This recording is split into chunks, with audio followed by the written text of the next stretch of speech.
Developer Sucker Punch delivered at E3 with its reveal of Ghost of Tsushima, taking us to the beautiful war-torn grasslands of 13th century Japan. Looking at its opening vista shot, you'd be forgiven for thinking this is running on future Sony hardware, a prototype PlayStation 5 spec machine perhaps. At first glance, the leak physics, particle effects and lighting look a generation ahead, and certainly it's a big stylistic jump from its previous work in infamous First Light. But as the end credit tile reveals, the demo runs on hardware you already own. It's a PS4 Pro, and so the real surprise is the technical ingenuity going in to achieve such great results in the existing console generation. This game's significant for PS4 in other ways too. Flip back the calendar to E3 2013, infamous Second Son is privately demoed as a launch title for the unreleased PlayStation 4. I was there to see it in a hands-off demo at Sony's press area. Next to the like of Knack and an early build of Drive Club, it was easily the best looking game shown on the system. This was a special project too. Developed in tandem with the PS4, Sucker Punch along with many other studios had some say in the design of the console itself. Indeed, lead architect Mark Cerny is understood to have visited the team many times over its development, adjusting the power profile of the PS4 and even its controller layout, with games like Infamous in mind.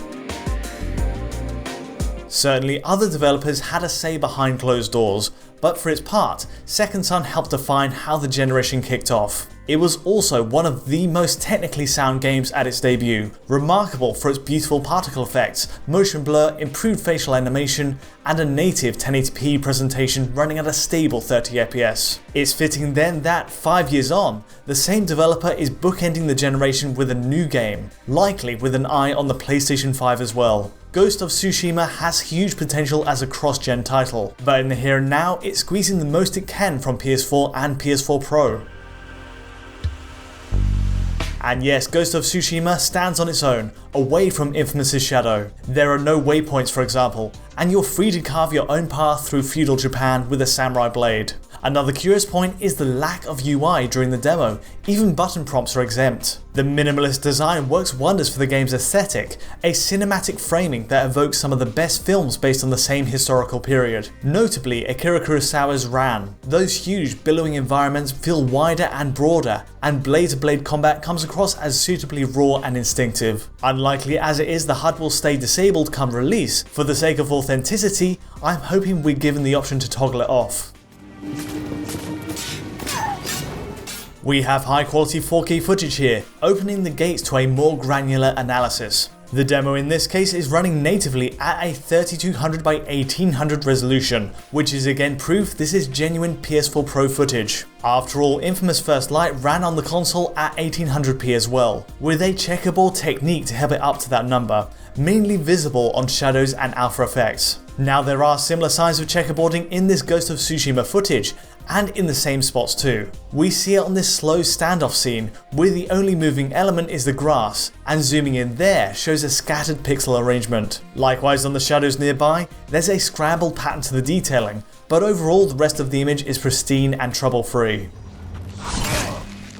Otherwise, the demo stands out in 3 areas: the swathes of plant life, the physics interaction, and also Sucker Punch's post-effects pipeline. Of course, the breadth of swaying plants in that opening shot is staggering, and the first thing to really catch the eye. The draw distance is quite unlike anything we've seen this generation, and even a game like The Witcher 3, with its White Orchard area, had to prune back its rendering range to cope on current gen systems. Ghost of Tsushima shows no sign of pop-in at all from what we're shown. Combined with PS4 Pro's 1800p resolution, you can see everything. The wind causing a ripple effect across a sea of white, and even a siege on a village far, far away in the distance. What takes this to the next level is the physics simulation. It's a showcase feature across the demo, and a big focus for the engine next to the more static cityscapes in Infamous. Grass blends around the horse as it gallops through the meadow, and the individual tootles of its tail bounce against each other mid-stride. Most impressive of all is the final showdown though. Hundreds of leaves swirl around the legs of our hero Jin as he makes sharp lunges forward. A burst of energy forcing a clear line across the ground, but it's impermanent, and patches are covered up quickly by a new wave of leaves falling from a nearby tree. Everything is affected by physics, clothing ripples in the wind, and even flags, ropes and everything in between flap during the initial horse ride too. Now let's be clear, Ghost of Tsushima puts a big emphasis on the stillness of these warriors. Whether it's the characters engaged in a standoff, waiting for the opponent to strike, or a chance to take in the view, the interplay with physics offsets that lack of motion beautifully. At every moment the screen feels alive, even if that moment is a quiet one. Another great touch is the lighting. Over the course of the demo, a conscious effort is made to have the sun slowly set on the horizon. From the grasslands to the temple to the final battle, each area incidentally has a different tone as a result. At the start, the leaves glisten brightly and bloom blends in with a layer of mist across the grass. You can catch streaks of god rays firing down between the dark clouds as well, but everything is clearly lit to show off the opening space. It's a dynamic time of day, and shadows are affected by the sun's position too, casting detailed shade from branches onto the characters' faces. Stand aside, Jin. Everything changes by the demo's end. It finishes on a beautiful contrast between light and dark, that low sun casting a silhouette effect on the two dueling samurai. You can't pick out character detail from the shade, but the idea is perfectly executed, a great cinematic moment born from technical design. Better still is the way light flits between the pockets of flying leaves, lit ash and smoke, only adding to the sense of climax here. Here's a neat visual extra you may not have noticed. Leaves have opacity to reveal light. See how torched arrows fire behind this tree, brightening each leaf as each arcs across. Okay, let's backtrack for a moment. It's easy to take the game's scale, effects and the complexity of character animations for granted. We've been spoilt on some impressive open world titles on PS4 already, The Witcher 3 being the closest parallel to this, but fans of free roaming samurai games haven't seen anything like this for some time. Cast your mind back 2 generations and we had Way of the Samurai on PS2, a game by developers Acquire and Spike that tried to capture a similarly authentic take on feudal Japan. It used far less capable console technology, but let you explore the environment as you pleased, making choices that could shape the story and lead to a number of different endings. A different time, a different developer, but certainly Ghost of Tsushima hones in on a similar concept, realizing it on a bigger budget and more advanced rendering techniques. As unique as it was at the time, Way of the Samurai also had to divide the world up into smaller chunks, buffered by long loading screens. Streaming directly from DVD meant limited bandwidth for geometry and textures, and these screens could interrupt the flow of play. 15 years on, there's no such problem for Sucker Punch and PS4. Jin takes a seamless journey from one scene to the next, and while this video is only 30 FPS, there's no signs of drops throughout.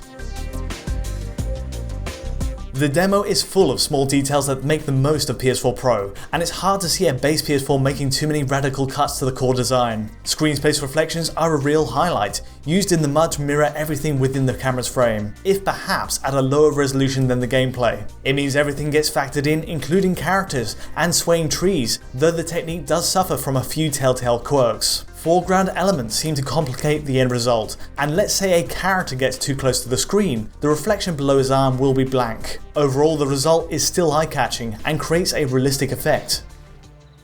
You're late. Another real highlight is the post effects Sucker Punch is able to repurpose from the infamous games. A great bokeh depth of field kicks in during slow-mo ripostes and the final showdown. Actually, my favourite use of it is when the focal range changes slowly on that ending fight. See how the focus transitions gradually from the background character to the foreground, creating that diffuse effect on specular points. On top of the physics and lighting, it rounds off an utterly cinematic result for this finale.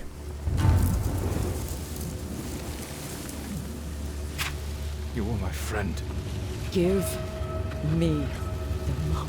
As a swan song for the PlayStation 4, Ghost of Tsushima is shaping up beautifully. Many of the best, most memorable games come during a console's twilight years, the final stretch, where a developer's confidence with the hardware is at a high. And that's the irony. PS4 Pro may be the console in the limelight here, but it doesn't come across as dated by any means. The standard PS4 isn't accounted for, but even so we're looking at results that feel fresh and feed off a technical proficiency that's grown over the last 5+ years. A release date for the game isn't penned in yet, and so plenty can change between now and release. But the early signs are captivating.